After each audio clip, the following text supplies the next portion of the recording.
This is apropos. Authorities here in France have summoned billionaire Elon Musk to a voluntary interview and searched the local offices of his social media network X as part of an investigation into alleged political interference and sexual deepfakes. It comes as the EU's Financial Services Commissioner adds to mounting calls for the bloc to retain control over key technologies that underpin European economies and to be less reliant on US-based tech giants. Monty Francis has more.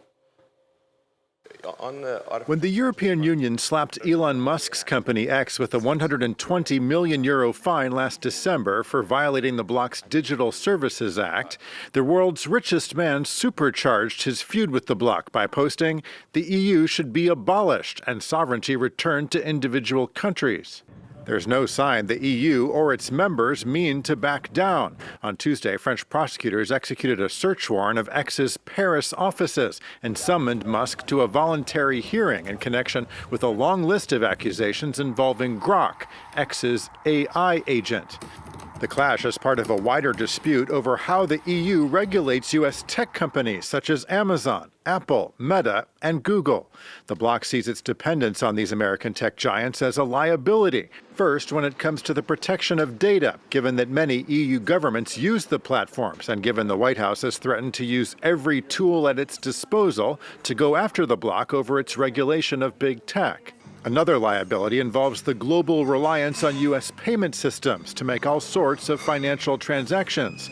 When the Trump administration issued sanctions on judges with the International Criminal Court last year, Judge Kimberly Prost told the Irish Times, "My bank account was gone. My credit card stopped working. I couldn't even buy a book online." The U.S. has the power to effectively erase a person from the modern economy with the single stroke of a pen.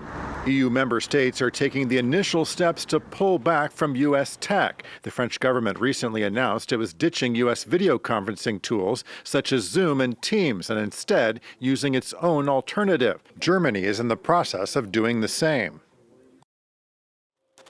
To discuss, we're joined now by Martin Hullin, Director of the Network for Technological Resilience and Sovereignty at the Bertelsmann Stiftung. Martin, thanks so much for being with us on the programme.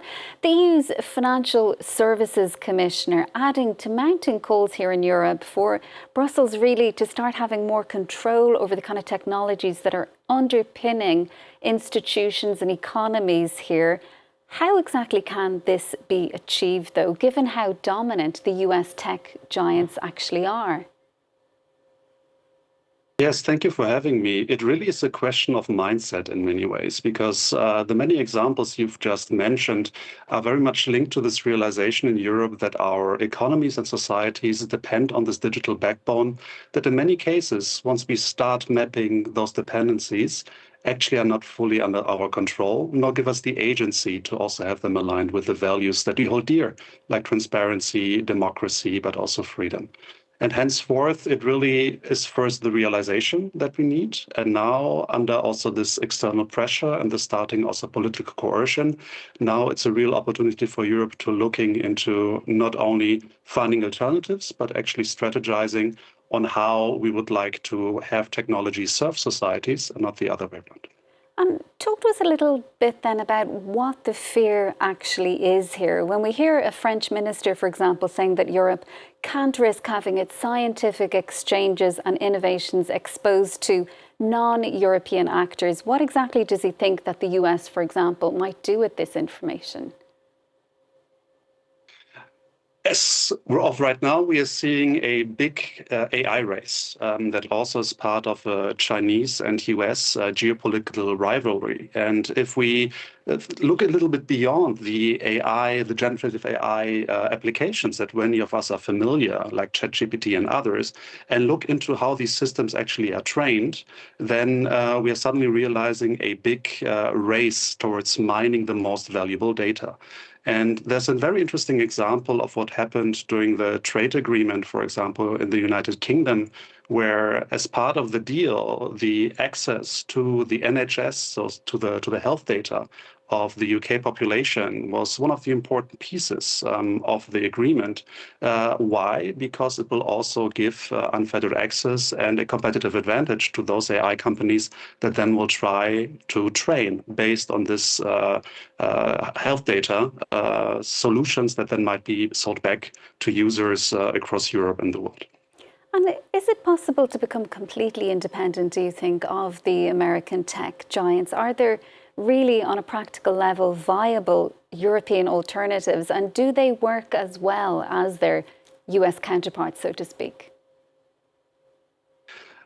Certainly, a direct decoupling and a full decoupling overnight will not be possible, because if we use this framework of a technological stack, where we have, of course, the platforms on the very top, but also the data layers, then you have the semiconductors and the supply chains of the raw materials, for example, and you start then mapping those dependencies, then you suddenly realize what a big challenge we have in front of us. But nevertheless, there are already in many application layers examples of alternatives that are good enough, but they are not as visible or as well known as, of course, the big tech solutions that also come with huge marketing campaigns and also funds and visibility. And we should not underestimate also how much decision making already takes place on the online platforms that we use to shop, inform ourselves, socialize.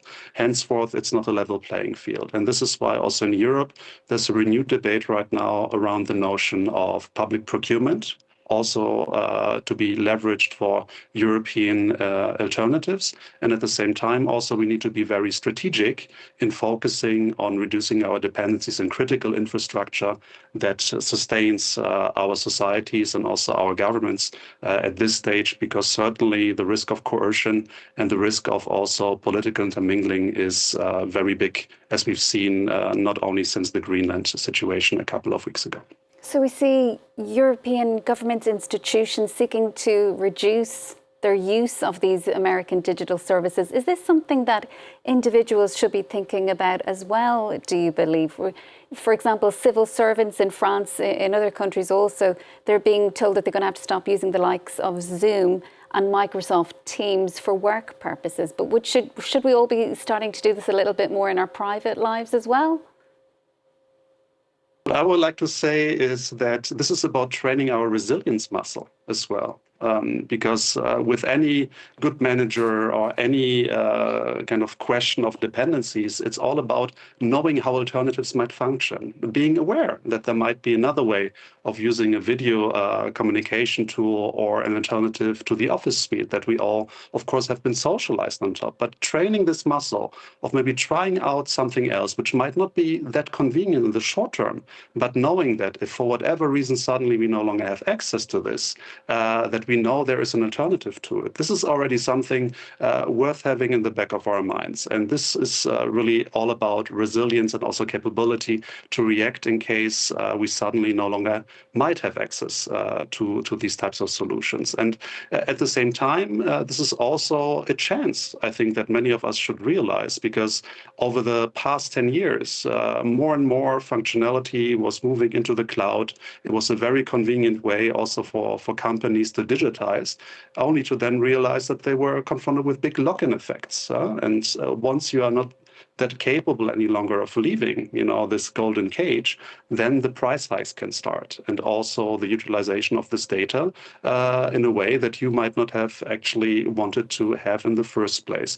And this leads to this real big opportunity right now for Europe to also reframe how it would like to take the next step of transforming and digitizing its societies, but also its economies, especially in times when now AI is such a transformative also solution. And there was a significant moment last year, wasn't there, Martin, when the Trump administration sanctioned the International Criminal Court over the warrant that was issued for Benjamin Netanyahu, Microsoft cancelling the email of that prosecutor. Is there a risk here that these tech companies can simply just decide in the future perhaps to do something like that, to just switch their services off? The possibility is certainly there, and it's not unlike with the currency, right? Everything is based on trust, and if one of those moments actually then questions this trust, then suddenly you have to think of, what can you do in order to reduce your risk? And this can, of course, hit individuals like the judge that you have mentioned. We also had examples of the former European Commissioner Thierry Breton that right now in his personal capacity has been also sanctioned in regards to no longer being able to travel to the US, or, for example, two German activists that fight hate online, which also suddenly are finding themselves with a very challenging situation. So it certainly is a risk, and I think it also, again, has opened the eyes for many political but also economic decision makers here that we should no longer consider solutions like Microsoft, Google, etc., as neutral platforms that don't run the risk of at certain point being used also for political purposes. Martin, thanks so much for being with us. We'll have to leave it there for now. That's Martin Hullin, Director of the Network for Technological Resilience and Sovereignty. Thank you. Well, for more on our coverage of how Europe is trying to improve its digital sovereignty, you can check out this article on our France 24 website talking about whether or not Trump's threats have spurred a European awakening.